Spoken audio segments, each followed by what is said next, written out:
नमस्कार साथियों, आज हम एनसीईआरटी और एससीईआरटी साइंस पर आधारित प्रश्नों को देखेंगे। और आज हम जो चैप्टर है क्लास 10th का मानव नेत्र एवं रंग बिरंगा संसार, यहाँ से लगभग 80 प्रश्नों को देखेंगे जो हमारे परीक्षा में बीपीएससी टीआरई में पूछे भी गए हैं। और ये बहुत ही महत्वपूर्ण प्रश्न होने वाले हैं और साथ में ये पीआरटी के लिए बहुत महत्वपूर्ण है, क्योंकि पीआरटी में पूछा जा गया है ये सवाल, और T6 to 8 के लिए इंपॉर्टेंट है और टीजीटी के लिए मतलब बेसिक का काम करेगा काफ़ी। और साथ में जीएस पार्ट सेकंड के लिए बहुत ही महत्वपूर्ण है, यहाँ से बहुत सारे प्रश्न पूछे गए हैं। आते हैं हम पहले चैप्टर पे, और ये हमारा जो चैप्टर है मानव नेत्र तथा रंग बिरंगा संसार, सबसे ज़्यादा प्रश्न यहाँ से पूछे गए हैं साइंस से। और यहाँ पे हमारा पहला सवाल है जो हम अभ्यास से ले रहे हैं, उसके बाद फिर हम अन्य प्रश्नों पर आएंगे जो आपके पाठ पर आधारित होंगे। पहला प्रश्न है, मानव नेत्र अभिनेत्र लेंस की फोकस दूरी को समायोजित करके विभिन्न दूरियों पर रखी वस्तुओं को फोकसित कर सकता है, ऐसा हो पाने का कारण है।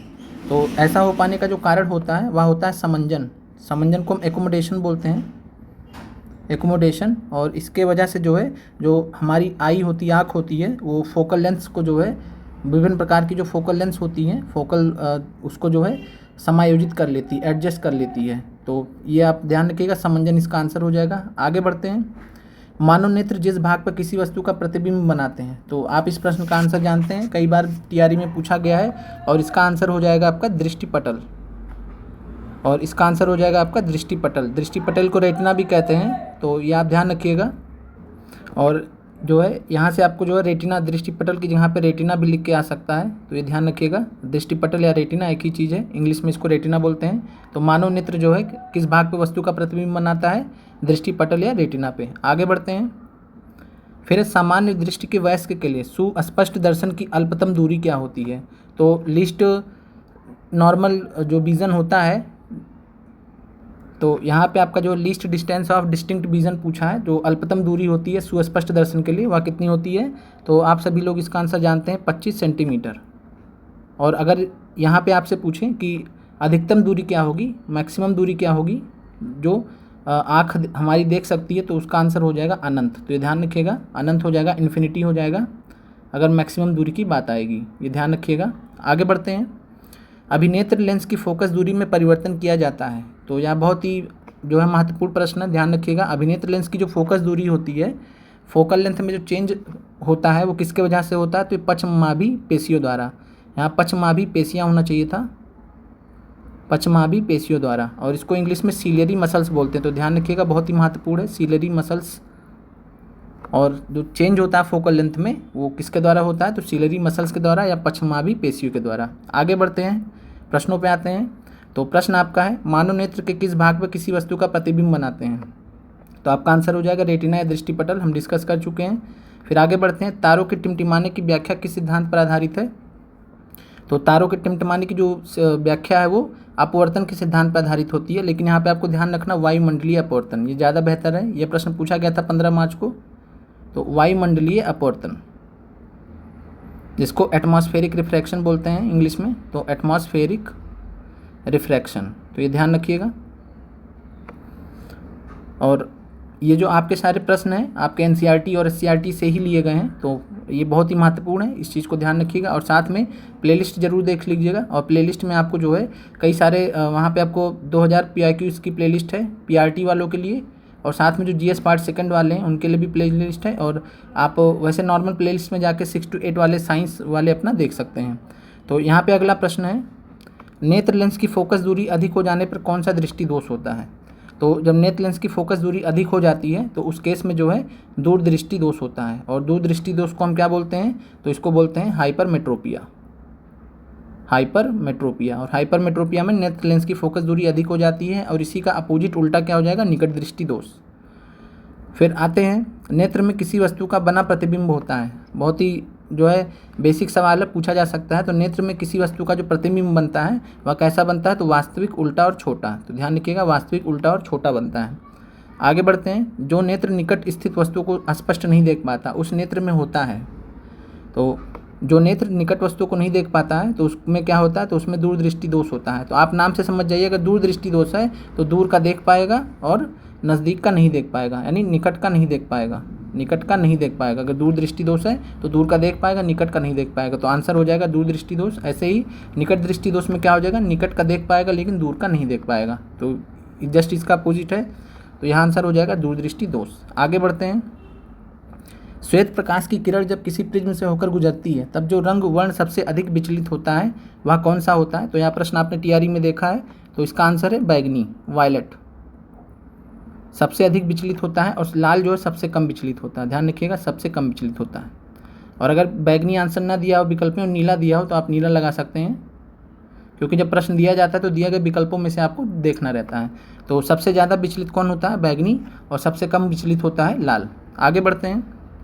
अपने लेंस की फोकस दूरी को बदलकर दूर या निकट की वस्तु को साफ साफ देख सकने के आँख के गुण को क्या कहते हैं?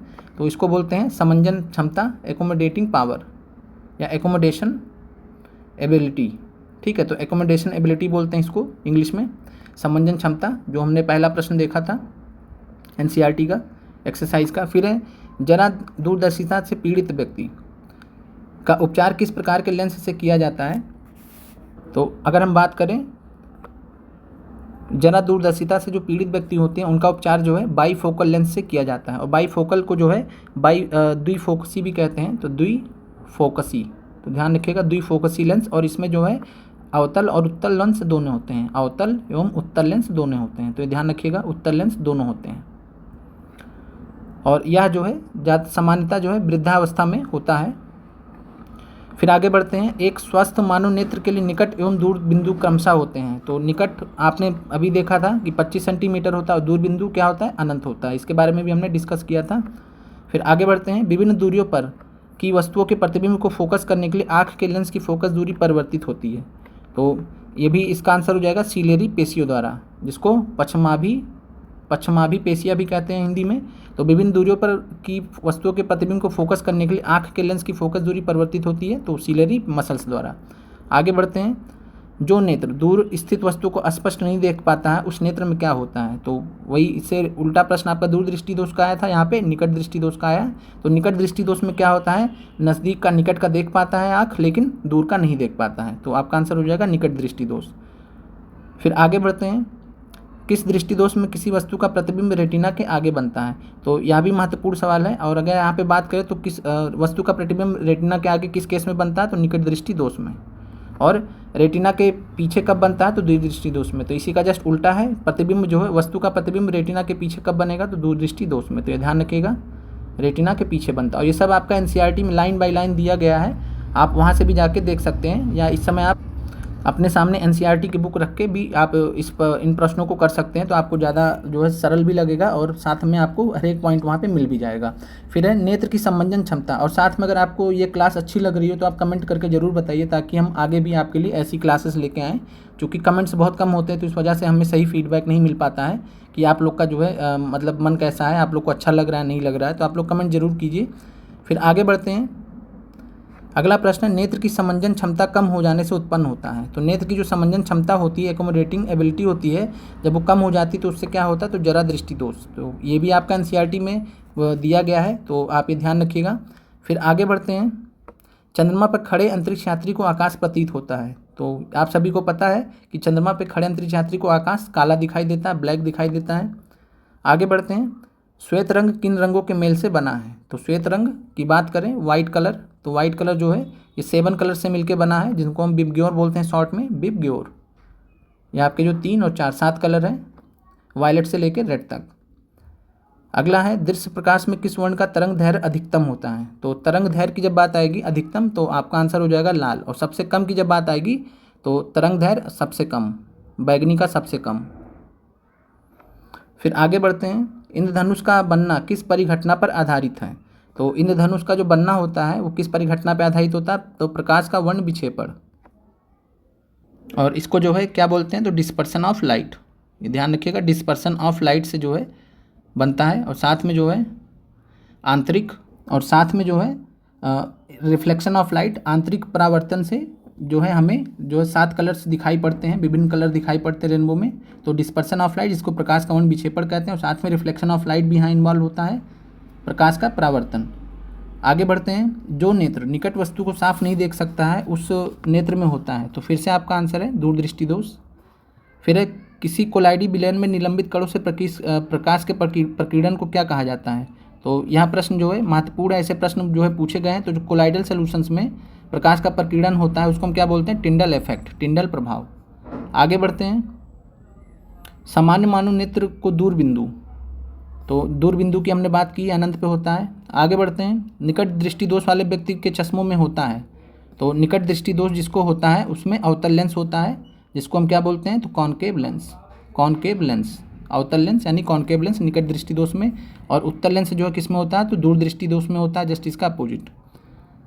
फिर मानव नेत्र में उपस्थित लेंस होता है, तो ये उत्तल लेंस होता है, ध्यान रखिएगा। बाई कॉन्वेक्स लेंस होता है, बाई कॉन्वेक्स लेंस जो हमारी आँख में होता है वो कौन सा लेंस होता है, तो बाई कॉन्वेक्स लेंस, और इसको हिंदी में उत्तल लेंस बोलते हैं। फिर आगे बढ़ते हैं, निम्न में से किस दृष्टि दोष में नेत्र को क्रिस्टलीय लेंस धुंधला अपारदर्शी हो जाता है। तो क्रिस्टलीय लेंस धुंधला या अपारदर्शी कब हो जाता है, तो जब मोतियाबिंद का केस होता है। ये भी आपका एनसीईआरटी में पूरा लाइन बाय लाइन दिया गया है, और इसको इंग्लिश में बोलते हैं कैटरैक्ट, मोतियाबिंद। और इसमें क्या होता है, नेत्र का जो है क्रिस्टलीय लेंस धुंधला या अपारदर्शी हो जाता है। फिर स्पेक्ट्रम प्राप्त करने के लिए किसका उपयोग किया जाता है, तो स्पेक्ट्रम प्राप्त करने के लिए प्रिज्म का प्रयोग किया जाता है। और प्रिज्म पर जो है सबसे पहले जो 7 कलर्स थे उनको किसने दिखाया था, तो आइजैक न्यूटन, ये भी ध्यान रखिएगा। और आइजैक न्यूटन ने सबसे पहले स्पेक्ट्रम ऑफ सनलाइट को जो है दिखाया था प्रिज्म पर 7 कलर्स में। फिर आगे बढ़ते हैं, स्पेक्ट्रम में किस रंग की किरण का विचलन झुकाव कम होता है, तो यहाँ पे सबसे कम की बात की गई है। तो सबसे कम जो है किसका जो विचलन है, झुकाव सबसे कम होता है किस कलर का, तो लाल का। और सबसे ज़्यादा किसका होता है, तो बैगनी का सबसे ज़्यादा विचलन या सबसे ज़्यादा झुकाव होता है। फिर दीर्घ दृष्टि के निवारण के लिए उपयोग किया जाता है, तो दीर्घ दृष्टि के निवारण के लिए जो है हम उत्तल लेंस का उपयोग करते हैं, जिसको कॉन्वेक्स लेंस बोलते हैं। आगे बढ़ते हैं, प्रिज्म के प्रकाश से कौन सी परिघटना घटती है, तो प्रिज्म के प्रकाश से जो है वर्ण विक्षेपण की घटना घटती है। प्रिज्म के प्रकाश से जो हम कराते हैं उसको हम क्या बोलते हैं, डिस्पर्सन ऑफ वाइट लाइट। तो dispersion of white light, dispersion of white light into 7 colours, तो श्वेत रंग का जो है वर्ण विक्षेपण की जो प्रक्रिया होती है डिस्पर्सन ऑफ लाइट बोलते हैं इसको सिंपल में। तो आपका आंसर हो जाएगा वर्ण विक्षेपण यानी डिस्पर्सन ऑफ लाइट। फिर प्रकाश के किस रंग का तरंग दैर्घ्य सबसे कम होता है, तो तरंग दैर्घ्य सबसे कम बैगनी का होता है, सबसे ज़्यादा लाल का होता है। आगे बढ़ते हैं, आकाश का रंग नीला प्रतीत होता है, तो आकाश का रंग जो नीला प्रतीत होता है प्रकाश के प्रकीर्णन के द्वारा, महत्वपूर्ण है, ध्यान रखिएगा। और इसको बोलते हैं scattering of light, scattering of light. तो स्कैटरिंग ऑफ लाइट या प्रकाश के प्रकीर्णन के कारण आकाश का रंग नीला प्रतीत होता है। फिर आँख व्यवहार करता है, तो आँख व्यवहार करता है या आँख में पाया जाता है, हमने देख लिया उत्तल लेंस, बाई कॉन्वेक्स लेंस होता है या कॉन्वेक्स लेंस भी हम बोल सकते हैं। फिर एक साधारण प्रिज्म कितने सतहों में गिरा होता है, तो यह प्रश्न आपके लिए उतना महत्वपूर्ण नहीं, छोड़ देते हैं। फिर यदि किसी वस्तु का प्रतिबिंब रेटिना के पीछे बनता है तो वह व्यक्ति किस दृष्टि दोष से पीड़ित है। तो आप यहाँ पे देख पा रहे हैं कि विभिन्न प्रकार से आपको जो कॉन्सेप्ट क्लियर कराने के लिए प्रश्न रखे गए हैं, जिससे आपका एक एक पॉइंट क्लियर हो जाए। और ये सभी पॉइंट्स जो है आपके एनसीईआरटी में लाइन बाय लाइन दिए गए हैं, तो दूर दृष्टि दोष से, और एससीईआरटी में भी, एनसीईआरटी एससीईआरटी एक ही है, तो आपका दोनों में आप कोई चीज़ें मिल जाएंगी। तो दूर दृष्टि दोष में किसी वस्तु का प्रतिबिंब रेटिना के पीछे बनता है, निकट दृष्टि दोष में किसी वस्तु का प्रतिबिंब रेटिना के आगे बनता है, ये फ़र्क होता है दोनों में। फिर किसी माध्यम में छोटे छोटे कणों के निलंबन को क्या कहा जाता है, तो छोटे छोटे कणों के निलंबन या सस्पेंशन को हम क्या बोलते हैं, तो कोलाइड बोलते हैं। आगे पढ़ते हैं, फिर नेत्र गोलक का व्यास लगभग होता है, तो यह प्रश्न आपका TRE 1 में आया था, PRT में याद होगा आपको। तो जो है नेत्र गोलक जो होता है जिसको हम आई बॉल बोलते हैं, तो आई बॉल का जो है जो डायमीटर होता है, व्यास होता है, वो 2.3 सेंटीमीटर होता है। यह प्रश्न पूछा गया था TRE 1 में। फिर है विद्युत सिग्नल कौन उत्पन्न करता है, तो यह भी जो है अगर इसकी बात करें तो आंसर हो जाएगा प्रकाश सुग्राही। और प्रकाश सुग्राही को हम क्या बोलते हैं, तो ऑप्टिक नर्व्स, ऑप्टिक नर्व्स। और ये आपका एनसीईआरटी में दिया गया है कि जो सिग्नल्स होते हैं, जो लाइट सेंसिटिव सिग्नल्स होते हैं, वो हमारे आँख तक जो कैसे पहुँचते हैं, ब्रेन तक, तो वो ऑप्टिक नर्व्स या प्रकाश सुग्राही के द्वारा भेजे जाते हैं।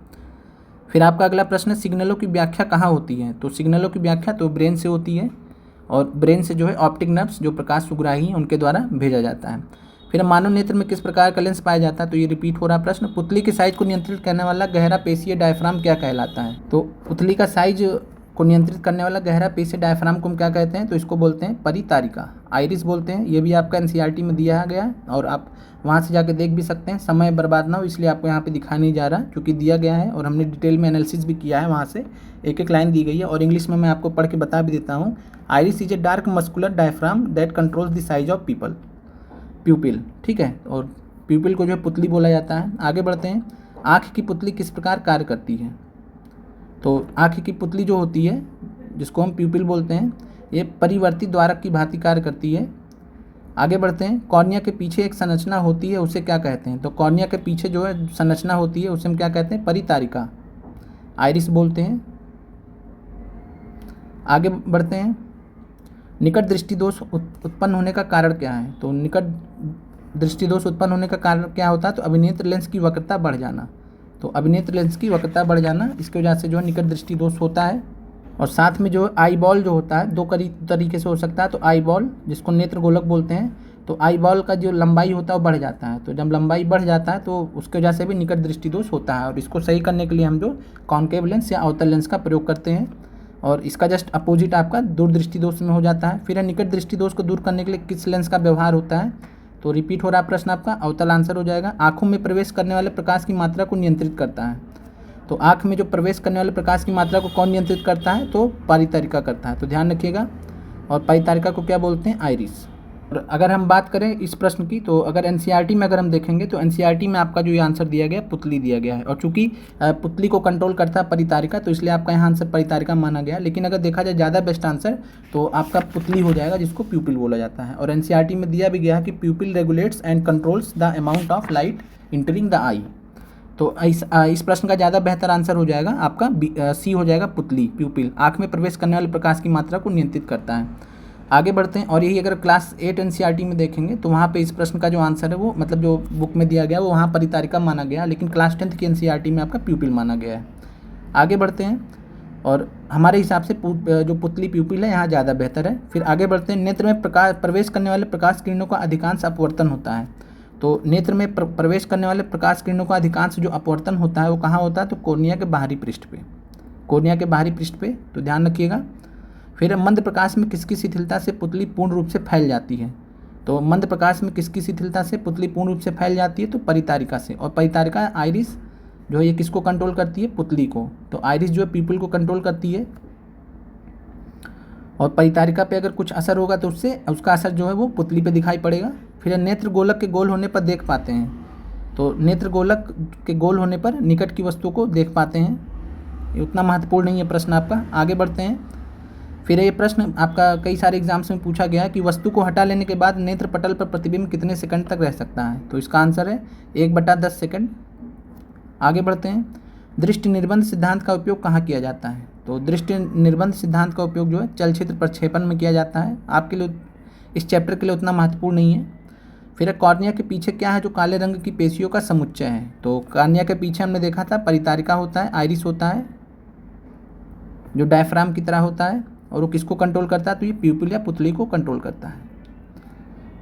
फिर अगला, आयु में वृद्धि होने पर मानव नेत्र में समंजन क्षमता घट जाती है, यह दोष कहलाता है। तो इस दोष को हम जरा दृष्टि दोष बोलते हैं, प्रेस बायोपिया। और इसको हम जो है द्विफोकसी लेंथ या बाईफोकल लेंथ से हम इसको सही करते हैं, जिसमें कॉन्वेक्स और कॉन्केव मिरर लेंस दोनों होते हैं। तो बाईफोकल लेंस से हम इसको सही करते हैं, समंजन क्षमता घट जाती है। फिर कॉर्निया में दोष अर्थात उसके पूर्णता गोलीय न होने के कारण किस प्रकार का नेत्र दोष होता है? तो इसको हम बोलते हैं आबिंदुकता। तो कॉर्निया में दोष अर्थात उसके पूर्ण गोलीय न होने के कारण नेत्र दोष जो होता है उसके हम क्या बोलते हैं? आबिंदुकता। फिर अगला है, फिर अगले प्रश्न पे आते हैं। अगला प्रश्न, आबिंदुकता नेत्र दोष वाले व्यक्ति के चश्मे में किस तरह के लेंस से दोष का निवारण होता है? तो जो आबिंदुकता होती है उसको हम एस्टिग्मेटिज्म बोलते हैं, एस्टिग्मेटिज्म। और इसमें जो है हम बेलनाकार लेंस का प्रयोग करते हैं इससे निवारण के लिए। फिर अगले प्रश्न पे आते हैं। दोष रहित नेत्र 25 सेंटीमीटर और अनंत के बीच रखी वस्तु को आसानी से देख पाता है। इसके बीच की दूरी को हम क्या कहते हैं? तो इसके बीच की दूरी को हम क्या बोलते हैं? दृष्टि परिसर। ध्यान रखिएगा, दृष्टि परिसर कहते हैं। फिर है, मानव नेत्र 2 हैं अतः इनका दृष्टि क्षेत्र होगा। तो मानव नेत्र 2 हैं और इनका दृष्टि क्षेत्र जो होता है वो 180 डिग्री होता है। आपको एनसीईआरटी में जो है ये दिया गया है। और एनसीईआरटी में पढ़ भी दे रहा हूँ, ब्रैकेट में दिया भी गया आपका कि human being has horizontal field of view of about 150 degree with one eye, यानी एक आँख से 150 डिग्री का होता है और about 180 degree with two eyes, तो दोनों आँखों से 180 डिग्री का, तो एक आँख से होता है आपका 150 डिग्री। और सब आपका एनसीईआरटी से प्रश्न लिए गए हैं। फिर दूरदृष्टि वाली आँखें साफ साफ देख सकती हैं, तो दूरदृष्टि तो दूर की वस्तु को देख पाएंगी। फिर दीर्घ दृष्टि दोष होने का कारण क्या है, तो अभिनेत्र लेंस की फोकस दूरी का अत्यधिक हो जाना, और इसका अपोजिट आपका जो है निकट दृष्टि दोष होता है। अभिनेत्र लेंस की फोकस दूरी में परिवर्तन किया जाता है, तो अभिनेत्र लेंस की फोकस दूरी में किससे परिवर्तन होता है, तो पश्चमाभि पेशियों द्वारा, सीलरी मसल्स द्वारा। प्रश्न रिपीट हो रहे हैं, आपका रिवीजन भी हो रहा है साथ में। फिर रेटिना प्रकाश को परिवर्तित करता है, तो रेटिना प्रकाश को जो है किस में परिवर्तित करता है, विद्युत सिग्नल्स में। फिर अगला प्रश्न है आपका, नेत्रदान करने वाली व्यक्ति की आयु सीमा होगी, तो नेत्रदान करने वाली व्यक्ति की आयु सीमा यहाँ पे नहीं लिया जाता है, तो ध्यान रखिएगा। और मतलब आयु सीमा जो कोई भी हो सकती है, 10 वर्ष भी हो सकता है, 25 वर्ष भी और 60 वर्ष भी, और इनमें से सभी आपका आंसर हो जाएगा। और नेत्रदान के लिए बस कंडीशन एक ही होती है, तो गंभीर बीमारी से, जैसे कुछ बीमारियां होती गंभीर प्रवृत्ति की, तो उनसे पीड़ित नहीं होना चाहिए व्यक्ति, तो बाकी अदर केस में वो नेत्रदान कर सकता है। और आप ध्यान रखिएगा, नेत्रदान जो होता है वो कॉर्निया का होता है, जिसको स्वच्छ मंडल भी कहते हैं हिंदी में, तो कॉर्निया का नेत्रदान होता है। ये आपका एनसीईआरटी में ब्रैकेट में पूरा डिटेल में आपको वहाँ पे दिया गया है। फिर मृत्यु के पश्चात कितने घंटे के अंदर नेत्र निकाल लेना चाहिए, ये भी वहीं से लिया गया है आपका प्रश्न, तो 4 से 6 घंटे के भीतर। इनमें से कौन व्यक्ति नेत्रदान कर सकता है, तो आपका आंसर हो जाएगा संक्रामक रोग से पीड़ित नहीं कर सकता है। और साथ में अगर बात करें दमे का रोगी, तो ये भी नहीं पीड़ित कर सकता है। और अगर हम बात करें और यहाँ पे अगर हम बात करें तो व्यक्ति कौन सा व्यक्ति नेत्रदान कर सकता है, तो यहाँ पे जो है ध्यान रखिएगा कि बी और सी दोनों कर सकता है, मधुमेह का रोगी और दमे का रोगी कर सकता है, संक्रामक रोग से पीड़ित व्यक्ति नहीं कर सकता है, तो ये ध्यान रखिएगा। तो आपका आंसर हो जाएगा बी और सी। आगे बढ़ते हैं, कौन रंग है जिसका खतरे के सिग्नल में उपयोग किया जाता है, और इस प्रश्न का आप वहाँ पे एनसीईआरटी से देख भी सकते हैं, कुछ बीमारियों को वहाँ पे लिस्ट दिया गया है कि वो लोग नहीं कर सकते हैं, बाकी सब कर सकते हैं।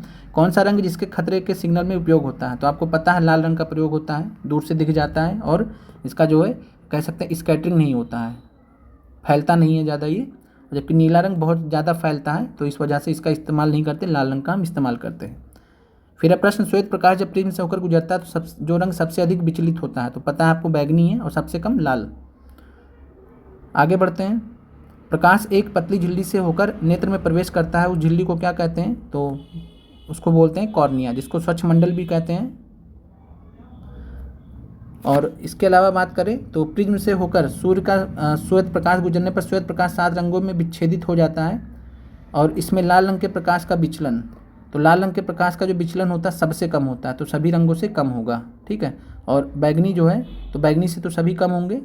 और अगर वैसे देखा जाए तो जो नीला कलर है आपका, ठीक है, ब्लू कलर है, तो वो आकाश में आपका कलर दिखाई देता है वो नीला दिखाई देता है, क्योंकि आकाश में जो है नीला जो रंग होता है वो सबसे ज़्यादा उसका जो कह सकते हैं स्कैटरिंग होता है।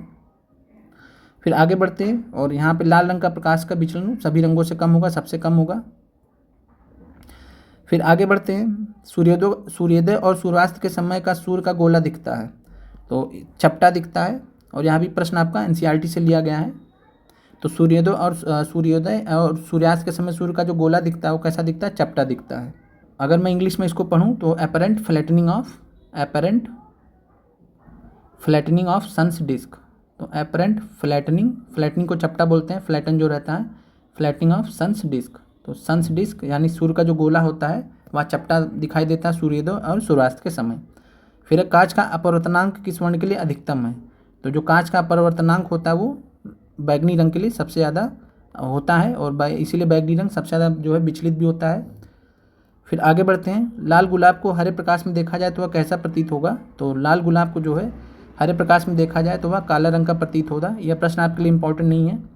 फिर प्रकाश का प्राथमिक वर्ण कौन है, तो प्राइमरी कलर्स कौन कौन से होते हैं, तो लाल, हरा और नीला, ध्यान रखिएगा तीनों होते हैं जो प्राइमरी कलर्स होते हैं, रेड और साथ में जो है ग्रीन और ब्लू, तो RGB ऐसे करके आप याद सकते हैं। RCB क्रिकेट टीम को जानते हैं तो वहाँ सी की जगह G लगा दीजिए, RGB, बाकी आपको वैसे भी पता होगा, बेसिक चीज़ है। लाल, हरा और नीला रंग ये प्राथमिक रंग कहे जाते हैं। फिर है अगला प्रश्न, 72 पे आते हैं। अति सूक्ष्म कण किस प्रकार के प्रकाश को प्रकीर्ण करते हैं? तो अति सूक्ष्म कण जो होते हैं वो किस प्रकार के प्रकाश को प्रकीर्ण करते हैं? तो नीले रंग को। तो ध्यान रखिएगा, नीला प्रकाश को वो ज़्यादा वो करते हैं। फिर अगला प्रश्न है, वास्तविक सूर्यास्त और आभासी सूर्यास्त के बीच लगभग कितने समय का अंतर होता है? तो यह अंतर आपका 2 मिनट का होता है। और इसका अगर हम कारण देखें तो आपका एनसीईआरटी में जो है इसका कारण भी दिया है, और कारण क्या है? तो आपका जो है वायुमंडलीय अपवर्तन। तो ध्यान रखिएगा, वायुमंडलीय अपवर्तन, एटमॉस्फेरिक रिफ्रैक्शन की वजह से जो है वास्तविक सूर्यास्त और आभासी सूर्यास्त के बीच लगभग 2 मिनट का समय पाया जाता है। फिर उदय और अस्त होते समय सूर्य दिखाई देता है। तो उदय और अस्त होते समय जो सूर्य दिखाई देता है वह लाल कलर का दिखाई देता है, और इसका जो कारण होगा कि क्यों दिखाई देता है तो वो भी आपको ध्यान रखना है।